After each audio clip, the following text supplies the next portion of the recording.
I ask a question, what is between you and the book you are reading right now? तो आपका answer होगा कुछ नहीं। आप जो अभी फ़ोन देख रहे हो या आप जो लैपटॉप पे देख रहे हो या बुक में से पढ़ रहे हो, आप और उस चीज़ के बीच में क्या है? Your answer is nothing. If I ask you what is between the earth and the sun, earth और सन के बीच में क्या है? आपका फिर शायद आंसर यही होगा, नथिंग। Yes. और कईयों का ये भी होगा कि सर उनके बीच में स्पेस है, एम्प्टी स्पेस इज देयर। हो सर कुछ बच्चे यही बोलेंगे। चलो एक और क्वेश्चन पूछता हूँ, where is the earth, where is the sun? Earth कहाँ पे है, सूरज कहाँ पे है? तो आपका आंसर होगा स्पेस में। Is it? Yes, sir. ठीक है। So we are now talking about this space. हम इस स्पेस के बारे में बात करने जा रहे हैं। We normally don't pay attention to this reality. हम लोगों ने अभी तक सिर्फ उन यूनिट्स के बारे में, उन चीज़ों के बारे में डिस्कस किया है विच आर काउंटेबल। ठीक है ना? But we don't pay attention to this reality yet because it is not a unit. हम लोगों ने स्पेस के बारे में कभी नहीं सोचा। हम लोगों ने, क्योंकि ये एक यूनिट नहीं है, हम लोग इसको टच नहीं कर सकते, हम लोग इसको स्मेल नहीं कर सकते, हम लोग इसको देख नहीं सकते हैं, जस्ट इसके आर पार हम लोग देखते हैं। तो but the fact is that because we can't touch it, we can't see it, और they are not treated as a unit, we don't mean that it does not exist। ठीक है, हम लोग सिर्फ उन चीज़ों की तरफ ध्यान देते हैं जो चीज़ हमें वास्तविक में दिखती हैं, जिनको हम लोग स्मेल कर पाते हैं, जिनको हम लोग काउंट कर सकते हैं, जिनका हम लोग साइज डिफाइन कर सकते हैं। हम लोग सिर्फ उन चीज़ के बारे में सोचते हैं, क्योंकि रियलिस्टिक वर्ल्ड में भी हम लोग सिर्फ और सिर्फ काउंट कर रहे हैं चीज़ों को, एक के साथ कंपेयर करते हैं दूसरे के साथ। ठीक है, बट इसका मतलब ये नहीं है कि हम लोग उस स्पेस को की तरफ हम लोग ये मान लें कि वो स्पेस एग्जिस्ट नहीं कर रहा। The space really exist. The space, even though you can say the space exist everywhere, it doesn't exist between earth and sun, between you and the copy, it exists all around, between you and the book, inside you, around you, in all the 6 directions। ठीक है जी। हम लोग अब इस space की तरफ थोड़ा सा ध्यान देंगे।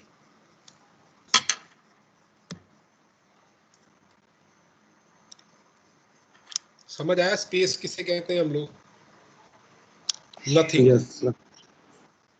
ठीक है जी। अब हम लोग एग्जिस्टेंस के बारे में, सह अस्तित्व और एवर प्रेजेंट के बारे में बात करते हैं। ठीक है, हम लोग यूनिट्स बात करेंगे और वो किस तरह स्पेस के साथ रिलेटेड है, हम लोग उनके बारे में जानेंगे। जैसे ये छोटा सा एक डायग्राम है, it is divided into 2 section. One is divided into unit and another is divided into space। It means कि existence will be consist of 2 parts, or you can say the existence is divided into 2 sections। One is called unit and another one is called the space, or you can say one is called the शून्य और दूसरा बोलते हैं हम लोग इकाइयाँ। एक part है स्पेस, ठीक है, और दूसरा है वो यूनिट्स जो स्पेस में रहती हैं। अब इसके हम इन दोनों के बीच में अंतर को डिफरेंस करेंगे। ठीक है, we have studied the difference between these 2 sections of existence.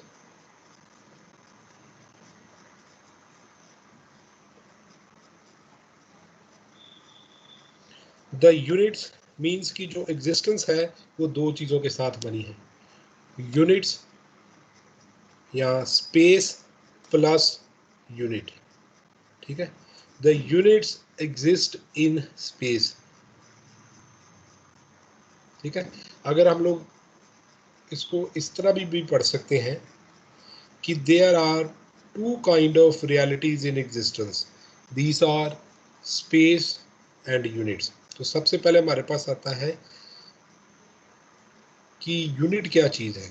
Unit we already know each unit of every order, whether it will be of material order, whether it be of plant or bio order, or either it be of animal order or human order, exist in space, and they are in space. So we can that we all are submerged in space. सारी की सारी आई है संपुक्त है शून्य में। ठीक है जी। अब हम लोग इसकी कुछ करेक्टरिस्टिक्स में बारे में जानते हैं। सबसे पहले है limited in size. What do you mean by limited and unlimited? जितने भी यूनिट्स हैं वो लिमिटेड इन साइज है, सीमित आकार के हैं। ठीक है, जितने भी स्पेस है वो अनलिमिटेड है, असीम है। अब इसको हम लोग पहले समझते हैं ये ऐसा क्यों डिफाइंड है। देखो जी, nature having a 4 orders and there are units in each order. Each unit is limited in size. The size can be ranges from a small atom to a big galaxies, कुछ भी हो सकता है। जबकि अगर हम दूसरी तरफ स्पेस की बात करें, इट इज अनलिमिटेड। हम बोलते हैं स्पेस अनलिमिटेड है, because space has no size. Unlike unit, it is not bounded. ठीक है, फॉर एग्जाम्पल, अगर हम लोग किताब लेते हैं तो मेरे को ये पता है कि किताब यहाँ से शुरू होगी तो यहाँ पे ख़त्म होगी। हम लोग बोलते हैं the book is limited in size. जब हम लोग स्पेस की बात करते हैं तो उसमें कुछ भी ऐसा नहीं है। स्पेस हर जगह मौजूद है। Space is behind you, inside you, between you, between the book and the earth, in the book, in the every page of it, inside the page, beyond the earth, all the way to you can imagine is space is there। जहाँ तक आपकी सोच सीमा जा सकती है वहाँ पे space है। इवन दो कई बार कहते हैं कि यहाँ पे even if you say space ends here, there is nothing after that, nothing is still a space. जहाँ पे हम लोग बोलते हैं इसके बाद कुछ नहीं है, वो कुछ नहीं के बाद में भी एक एम्प्टी स्पेस है, which we call it as a एक एम्प्टी स्पेस है, जिसे हम लोग शून्य या स्पेस के नाम से जानते हैं। कहने का मतलब है कि जो शून्य है वो सर्वव्यापक है, हर जगह मौजूद है। बट जब भी हम लोग एग्जिस्टेंस की बात करते हैं हम लोग कभी इसकी तरफ ध्यान नहीं देते। We only pay attention to all the things which are limited in size, which we can smell, which we can touch, which are beneficial for us. But between every two units, there is a nothing part, empty part, that is called the space. So the same attention which we give to the units is must be given to a space also. Means जो चीज़ सर्वव्यापक है, हर जगह available है, हमें इसकी तरफ भी थोड़ा ध्यान देना चाहिए। We are not alone. We are not alone in this universe. Even we are alone in a room with our mobile phone, it means there is a space is there. अब सेकंड सेक्शन आता है हमारे पास activity. Active means क्रिया, क्रियाशील। जो units हैं वो सारी की सारी एक्टिव हैं, while we consider the space it is non active. ठीक है जी। अब इसके ऊपर थोड़ा सा ध्यान देते हैं। We can understand that each unit as something that is dynamic and active,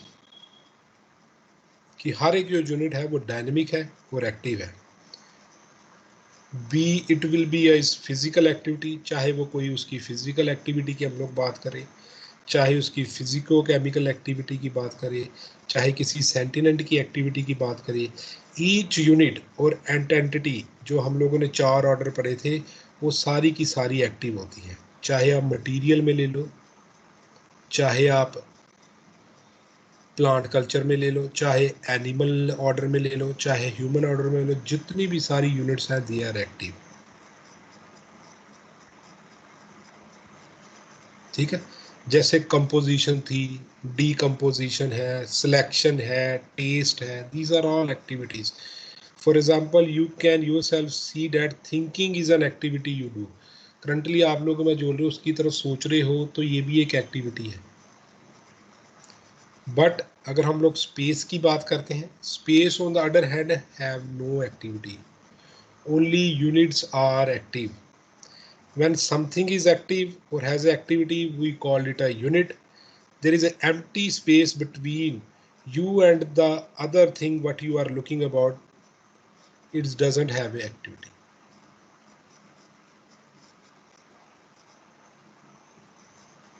Even though the particle of gases, the dust in between us are active, but space is no active. ठीक है जी. Next हमारे पास आता है energy. ये activity के basically 3 sections हैं. अब लोग बात कर रहे हैं एनर्जाइज्ड इन स्पेस. शून्य के सह अस्तित्व में ऊर्जित है. मेन पार्ट यहाँ से शुरू होगा. Energy in space. देखो अभी हमने तक पढ़ा कि हर एक जो यूनिट्स है वो एक्टिव है. हर एक जो यूनिट्स है वो लिमिटेड साइज की है. स्पेस हमारे पास एक ऐसी एम्प्टीनेस है विच हैविंग नो बाउंड्रीज. ठीक है, which having no activity. Still now we study there is a energy in a space, energized in space. शून्य के स्थिति में ऊर्जित है.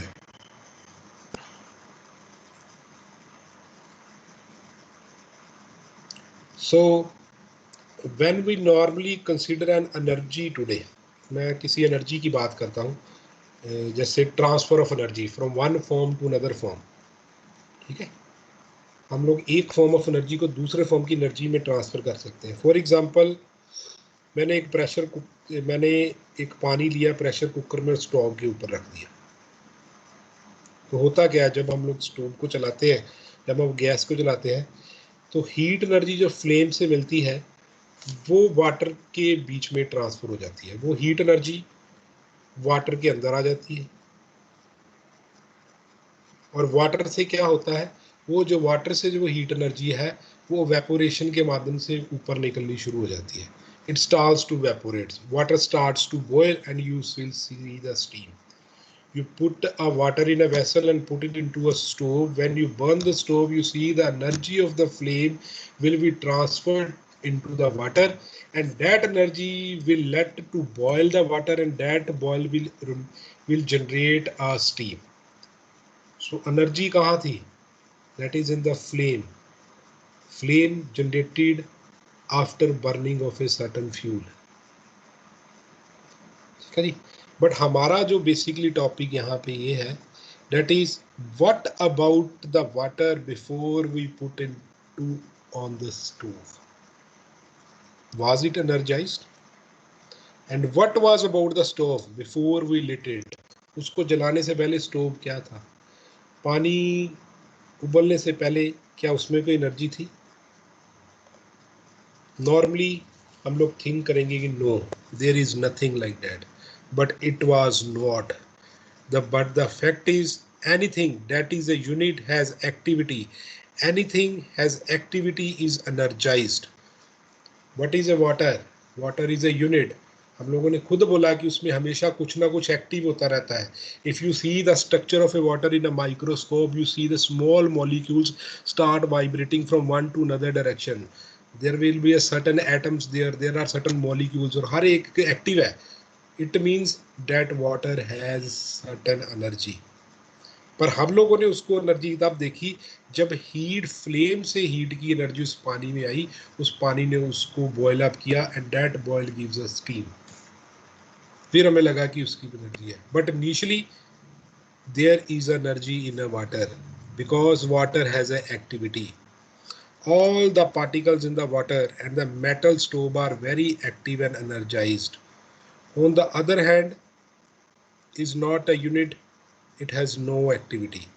अगर हम लोग स्पेस की बात कर रहे हैं दूसरी साइड पे, तो space is having a no unit, so it has no activity. ठीक है जी. Hence we cannot say space is energized, but we can say space energy in a space is in equilibrium or it is a constant energy.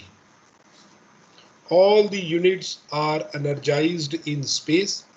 The energy is available to all the units, or in other words you can also say space having a equilibrium energy. All units are in space, all units are energized and acting being in a space. देखो water कहाँ था पहले? Space में. If we think of the fuel, that is in a space because all the units are submerged in a space. all the units are submerged in the space. समझ आया कि if we think of that energy is only present in a units, that is wrong. There is also energy in the space. Space is energized, but we can say the energy in the space is in equilibrium, that it has a constant energy. ठीक है जी. Second, each unit recognize space is reflecting and transparent.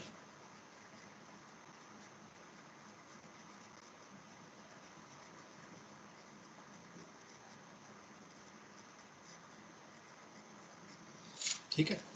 Each unit recognize space is reflecting and transparent. ठीक है. Recognize its relationship. ठीक है. शून्य के fulfill its relationship with every other unit in space. इसके बारे में हम लोग बात कर रहे हैं.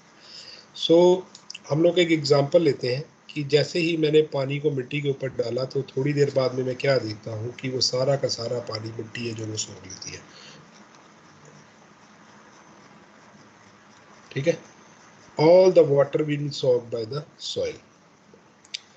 ठीक है. अगर हम लोग इसको इस तरीके से देखें, the water is recognizing its relationship with the soil and fulfilling it. कि वाटर ने अपना सोइल के साथ रिलेशन को माना. रिलेशन क्या है? म्यूचुअल फुलफिलमेंट का. तो और उसने उसका अपना म्यूचुअल फुलफिलमेंट का रिलेशन बनाएंगे. अगर हम अपनी तरफ फिजिकल वर्ल्ड में भी देखते हैं तो there is a relationship between all the things around us. ठीक है. Air, for example, air recognise its relationship with the soil, the soil with the water and the soil with the trees, etc. ये process continuous चलता है. There is a relationship and we see these relationships are continuously occurring all around us. They are in continuously in active state. This means each unit recognize its relationship and fulfill it. ये हमारे पास जितनी भी units हैं वो अपने relation को recognise कर रही हैं और उसको फुलफिल कर रही हैं. पानी गया ज़मीन पे, ज़मीन और पानी दोनों ने मिलके पौधों को बढ़ाया, पौधों एनिमल ने खाए, एनिमल के एक्सट्रैक्ट से वो पौधों को एनर्जी मिली, वो फर्दर ग्रो किए. ठीक है. फिर चिड़िया ने जो पौधों में से उन बीजों को खाया, वो बीज एक से दूसरी जगह गए चिड़ी के द्वारा, वहाँ भी जंगल का विस्तार हुआ, पेड़ पौधे बढ़ी हैं. So these are called the reflecting part. ठीक है. एज ए ह्यूमन बीइंग हमें भी अपने we should also recognise our relationship with all the other three orders. Material order, plant order, animal order के साथ हमारी क्या रिलेशन है, इनको समझना चाहिए और फुलफिल करना चाहिए. We call this living in harmony with all these orders. ठीक है जी. ये हम लोगों ने पिछले चैप्टर में पढ़ा था. Now the thing here is what about space, because space is not a unit. Space is reflecting, which means every unit is reflected in the other unit in the space. हर एक unit दूसरे unit के बीच में reflect हो रहा है. It is due to this reflection there is a relationship, and that is why all units are related to each other. That's why all the human beings feel related to one another. And this is the basics of our relationship with the four order. Space is transparent. It is reflecting.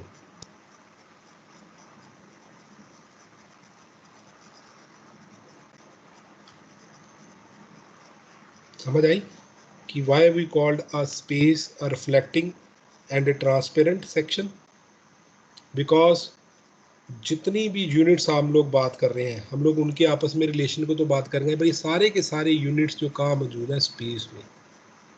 The space hold them with each other. ठीक है ना. पूरे ब्रह्मांड ने उनको hold किया हुआ है. Because space is there. If we think of the water and the soil, both are units which are submerged in space, but we never give any attention to the space. So the next section is self-organization in space. Self organized और self organization in is available. थोड़ी सी यहाँ से speed करेंगे, time थोड़ा कम है।